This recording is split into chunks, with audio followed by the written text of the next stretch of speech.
Good morning and welcome back. You're watching World News and I'm your host, Klaudia Czerwińska. Russia's overnight attack on a village in Ukraine's Zaporizhzhia region killed 3 people. Civilian casualties mount as Moscow continues its relentless attacks on Ukraine's energy infrastructure. This is the site of the Russian attack, which claimed the lives of 3 people. The images were published by Ukraine's State Emergency Service.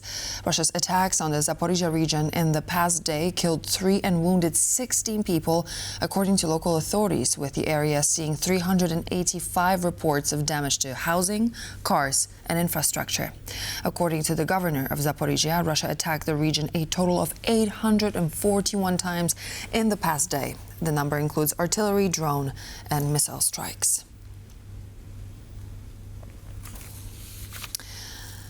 The Polish Armed Forces Operational Command announced that on Wednesday night, Polish airspace was violated by several objects, most likely balloons, flying in from Belarus. In response, civilian use of the affected airspace was restricted. And here's more.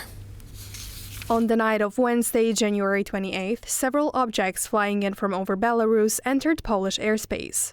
Their course was monitored throughout by radar systems of the Polish Armed Forces.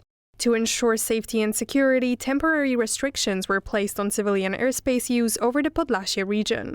The effort was preemptive in nature and followed all standing operating procedures. Based on preliminary analyses of flight characteristics, velocity, and course, the assessment is that the detected objects were most likely balloons, moving according to weather patterns. No threat to the airspace security of Poland was detected. And as that is happening, we know that the European Union's foreign ministers are meeting in Brussels for talks on Ukraine, the Middle East, and new sanctions against Russia. But before that is happening, ahead of that very meeting, which is set to take place, we've heard Kaja Kallas, the EU's foreign policy chief, who said that the European Union is moving ahead with a new package of sanctions on Iran and expects to formally put the Islamic Revolutionary Guard Corps on the EU's list of terrorist organizations. We are putting new sanctions on the list, and I also expect that we agree on listing the Iran Revolutionary Guard on the terrorist list. This will put them on the same footing with Al-Qaeda, Hamas, Daesh. If you act as a terrorist, you should also be treated as a terrorist. It is clear what we see, the death toll in the protests that were in Iran and the means that were taken by the regime are really severe. So that's why we are also sending a clear message that if you are suppressing people, it has a price, and you will be also sanctioned for this. A group of European coastal nations have issued a coordinated warning to Russia over its so-called shadow fleet, cautioning that vessels operating in the Baltic and North Sea under multiple flags could be treated as stateless. The move comes as NATO's former Supreme Allied Commander Europe told TVP World that Russia is running amok in Eastern Europe. John Todd reports. These pictures show the French Navy seizing a suspected so-called shadow fleet tanker last week. French Navy. Troops stormed the bridge as the ship sailed the Mediterranean. The Grinch was under sanctions, flying a false Comorian flag and carrying 730,000 barrels of Russian oil.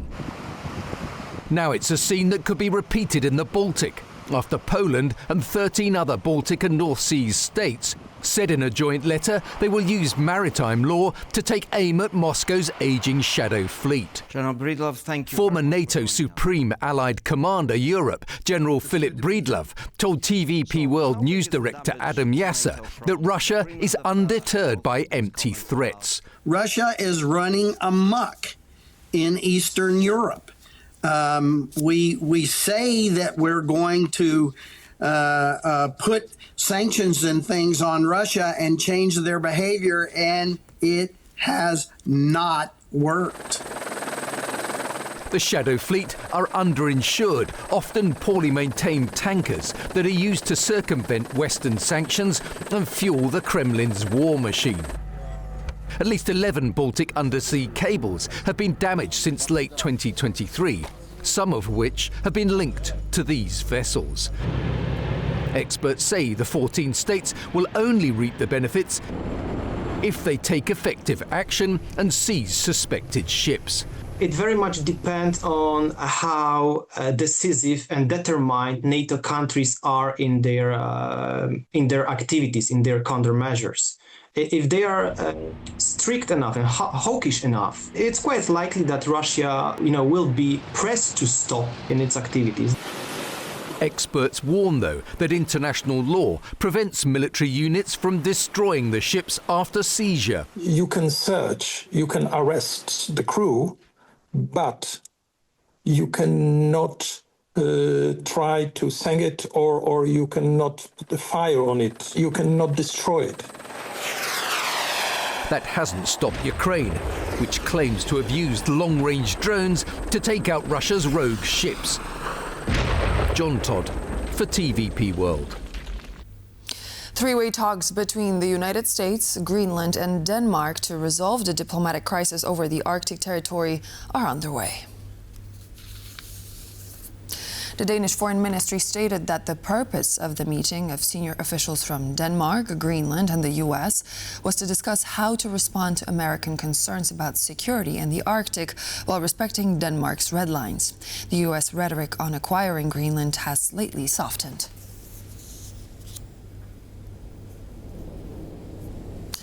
And at the same time, U.S. Secretary of State Marco Rubio says progress has been made on Greenland following meetings with NATO officials. Asked about the administration's approach to the alliance, Rubio said NATO needs to be reimagined while expressing confidence that relations would ultimately work out. On the case of Greenland, I'll say we're in a good place right now. We had excellent meetings with the Secretary General of NATO. In fact, even as I speak to you now, there'll be some technical level meetings between us and our partners in Greenland and Denmark on this issue. And I think we have in place a process that's going to bring us to a good outcome for everybody. NATO needs to be reimagined as well in terms of the obligations. And this is not new to this president. Multiple presidents have complained about it. I think this president just complains about it louder than other presidents. I would say that I think our alliances in NATO ultimately are something that's going to work out. Our partners understand the importance of the U.S. presence in NATO. Without the U.S., there is no NATO. And we understand that in order for NATO to be stronger, our partners need to be stronger. And from the U.S., we're moving back to Europe. A political uproar in the Czech Republic. President Petr Pavel accused the country's foreign minister of attempting blackmail. Pavel, whose steadfast support for NATO and Ukraine has put him at odds with Andrej Babiš's government, enjoys significant popular support. This latest political rupture may leave the Prime Minister with an all-palatable choice, as our correspondent Andrew Sweeney now reports. Leaked messages and accusations of blackmail highlight a widening rift at the heart of Czech politics. President Petr Pavel accused Foreign Minister Petr Matsenka of attempting to blackmail him over his refusal to appoint a fellow motorist MP as a minister. Matchenka's statements are not only an illustration of the government's approach to sharing power in our constitutional order, but also proof that key issues of our foreign and security policy have become hostages to personal animosities and interests. Matsenka also condemned Pavel for interfering with foreign policy over Ukraine. The president has maintained consistent support for Kyiv and NATO. Support for Ukraine remains strong in the Czech Republic, with 4 million being raised by members of the public to buy generators for Kyiv. Matsenka's motorists are out of step with popular sentiment. The minority parties that almost no one in the Czech Republic voted for, those motorists and that SPD, have been given absolutely inordinate amount of power. Pavel, however, is highly popular in the Czech Republic. According to a poll published by EDNS, 58% of Czechs approve of his presidency. Only 22% instead trusted Parliament. According to President Pavel's advisor Jiří Pehe, Prime Minister Andrej Babiš is stuck. He wants good relations with the president, but relies on the motorists for a parliamentary majority. Pavel is working within the framework of his powers, especially within foreign policy. Pavel and Babiš are not in a power struggle per se. Babiš would like to have good relations with the president. He needs him to maintain a good reputation in European politics, but he's pushed into conflict by the motorists. Babiš now faces a stark choice: support Matsenka and risk damaging his reputation in Europe and the Czech Republic, or risk his majority in Parliament. British Prime Minister Keir Starmer is in China, where he's holding talks with Chinese President Xi Jinping, focusing on deepening cooperation between the two countries. The talks reportedly center economic cooperation between the United Kingdom and China, with the Chinese president saying Beijing is ready to develop a long-term strategic relationship with London. This is the first trip to China by a British prime minister since 2018, and it marks a breakthrough in the strained relationship between Beijing and London. It also comes as the ties between the United Kingdom and its longtime ally, the United States, are growing increasingly tense due to U.S. President Donald Trump's unpredictable statements on European security and alliances. And now something from the world of sports. 13 Russians and 7 Belarusians have accepted invitations to compete as neutral athletes at the 2026 Winter Olympics in Milan and Cortina d'Ampezzo, without the right, however, to take part in the opening ceremony or any team events. Jonathan Carter has this report. The qualification requirements for those neutral athletes are the same as those applied for the Paris 2024 Games. One key condition is that neither the athletes nor their support personnel may have actively supported the war in Ukraine. Russian and Belarusian athletes will not be permitted to take part in the opening ceremony or any team events. Medals they win will not count toward any national standings, and no Russian or Belarusian flags, anthems, colours, emblems, logos or any other national symbols will be allowed. Russians have qualified in 7 disciplines, including cross-country skiing, where one of their most prominent athletes, Seveli Korostelev, has secured a spot.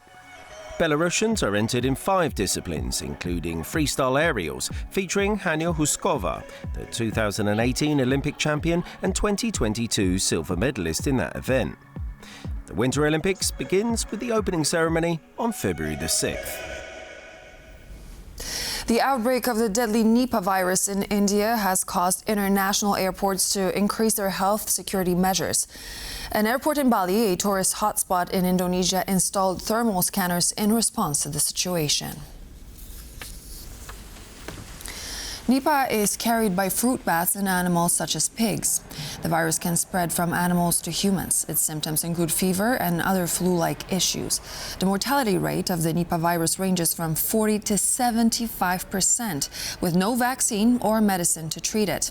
So far, only 2 cases of the virus were confirmed in West Bengal, India, since December. With almost 200 people, the sick individuals were in contact with, testing negative for the virus. In December 2025, registrations of electric vehicles in the European Union surpassed that of gas and diesel-powered cars for the first time ever. The surge comes despite the European Commission softening the 2035 ban on combustion engine car production. Electric vehicles are becoming an increasingly common sight on European roads, with new registrations rising to 17% of total sales in 2025. While petrol-driven cars still prevail, the end of the year marked a historic change in the EU market. This past December, electric vehicle sales accounted for 22.6% of new registrations in the EU, surpassing those of petrol engine cars for the first time ever. Driving these numbers were new releases from Volkswagen, Renault and BMW, as well as the growing presence of cheaper Chinese EVs. But there is also another reason, at least in Poland, which saw electric vehicle registrations surge 118% year-over-year in December. Government subsidies for electric vehicle purchases. This is the main reason. Even though the program itself was not ideal, it could have been better. It did the job. Germany has also introduced a similar scheme to encourage EV purchases. The European auto industry argues that such growth would not be possible without government support, a factor that has contributed to the EU watering down its 2035 ban on combustion engine car production. And so this would be all for now. Thank you for joining me. I'm Klaudia Czerwińska, and I hope to see you back here on top of every hour for a portion of some of the latest news.